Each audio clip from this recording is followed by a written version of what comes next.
Dando prosseguimento, né, à leitura dos exercícios. Exercício número 10. Em qual meio de circulação o texto foi apresentado originalmente? Então, qual meio de circulação foi utilizado para que foi primeiro apresentado, tá? Exercício número 11.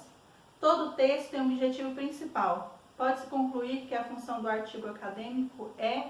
Então, nós temos 4 alternativas e você vai marcar uma que pode definir o que é o artigo acadêmico, tá bom? Qual que é a função dele? Exercício número 12.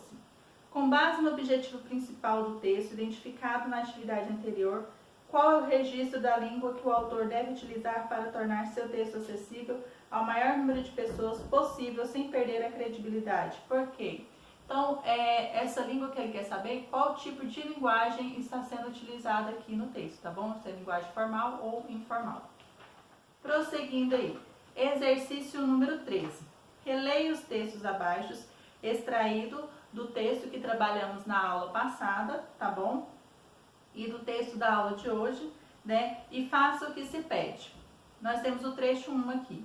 Quando aqueles estrangeiros entravam em nossa habitação, minha mãe me escondia debaixo de um grande cesto de cipó no fundo da nossa casa, que me fazia, e ela me dizia então, não tenha medo, não diga uma palavra. E eu ficava assim, tremendo sobre o meu cesto, sem dizer nada.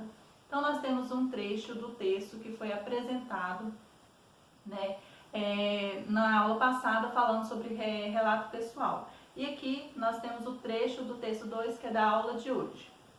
Tendo como exemplo as brincadeiras, elas ocorrem de acordo de modo espontâneo, não necessitando que o adulto determine quando deverão ocorrer, estipulando tempo e regras.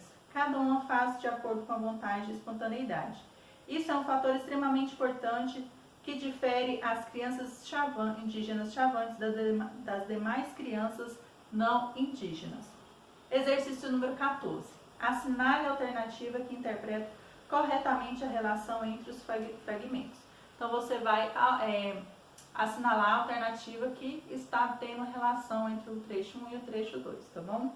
Exercício número 15. As características listadas a seguir se referem aos trechos citados ou gêneros aos quais eles pertencem. Classifique 1 para relato pessoal, semelhante ao trecho 1, ou 2, artigo acadêmico, semelhante ao trecho 2. E aqui nós temos o 16, enquanto relato é um depoimento, tá? E nós temos aqui, voltando ao exercício número 15, nós temos 8, né, alternativas, você vai intercalar entre relato pessoal e artigo acadêmico, né, de acordo com o que cada um pertence ao gênero. Exercício número 16.